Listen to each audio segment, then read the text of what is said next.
I mean, this is really sad that we're here and that we're faced with such a crazy futuristic 2012 problem. So I'm gonna try my best to keep it lighthearted, but it is a really, really depressing subject. So just bear with me. If I start crying, it's because I saw one of my sisters crying. I can't handle that. So our next speaker is, I love this next lady. Her name is Dorli Rainey. Anybody ever heard of Dorli Rainey? Woo, yeah! She's a rock star. First, give it up for that guy with the tie. He works for Bechtel. That guy with the tie, give it up for that guy with the tie. Make sure you go up and shake his hand and let him know that anytime he wants, he can have my microphone. I'm not greedy, bro. You can have it anytime you want to talk. Okay, so our next guest is Dorli Rainey. She's an activist from Seattle. She's a beautiful, small lady. And she was actually pepper sprayed in the face at Occupy Seattle.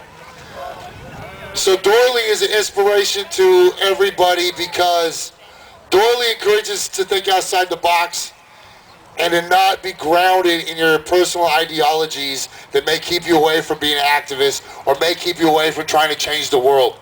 Look at this lady. Should she be dealing with riot cops? No! But she did. But she did. She's a personal inspiration to us, and I would like to introduce and get a warm round of applause for Dorli Rainey.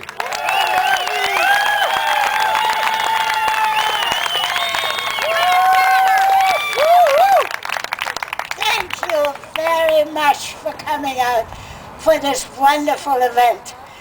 I've been working against the problems at Hanford for many years, and I hope to live long enough to see it to its completion and shut down Hanford, hand it back to the indigenous persons in this country, and clean up the wonderful Columbia River. We drove up along the river, and it is one of the jewels of our country. And it is being defiled by greed, poor politics, and warmongers. We could live without Hanford if the Department of War, commonly called the Department of Defense, did not decide that this was a good area to put a nuclear plant. They did this over the bodies of a lot of indigenous people. The treaties were very often breached by government. The indigenous persons lost their land, their heritage, their fishing. They lost their agriculture and more or less lost their lives as they knew it. We need to restore Hanford to what it was intended to be, a land for the people who lived here long before we came here. And right now, the Department of Energy is in charge of management of Hanford. And whom do we trust? Do we trust the Department of Energy? No. They are run by the oil companies. They're run by the nuclear industry. They're run by the Keystone Pipeline. They do not enforce environmental laws. They're in cahoots with everything that is bad in our country. And yet, they rule Hanford. And I would suggest that in the future, our elected officials, and we have right now 9 elected officials, 2 of them from the east side of the mountain, and you would think that they would be very concerned what happens right here. But we do not hear from them.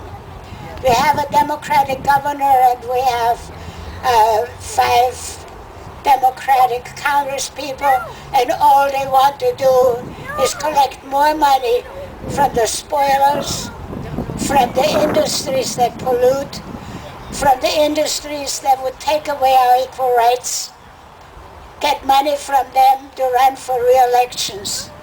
Are we going to re-elect them? No! I think they should be thrown out altogether, every one of them, and get substituted by people who really are interested in what happens to the population and not to the corporations.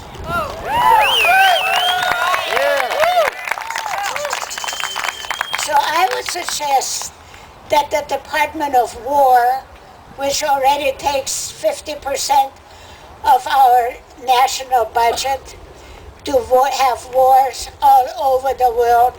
And if they don't have one there yet, they'll have one tomorrow. And they will spend the hard-earned money that the taxpayers put in to pollute more and to promote more wars and more mayhem in the world. And also, we are losing not only our economy, we're losing the friendship of many nations in the world who just do not want to deal with us any longer. And I would like to know what they're going to do when everything is so polluted that we cannot survive. Do they think they and their descendants are going to survive? They're in this with us. They just don't want to acknowledge it, because eventually the other nations will not buy our grains, our fruit. They will not buy our meat because the irrigation comes from a polluted river. And the food, the stuffs that we ship out is contaminated. And other nations are going to say, we will just not take it anymore. And what are we going to export then? More weapon systems, more drones, more bunker busters? We need to take back our government. And we probably have to work a little harder than we already are to get that accomplished. So I thank you very much for coming. And I always say, each one, teach one. So go out and talk to your neighbor, the people who still don't believe that we are in this shape we are in. Get them to come out and get them to help us to finally have victories with Hanford and other problems areas like the Trident nuclear missile site. Thank you for coming.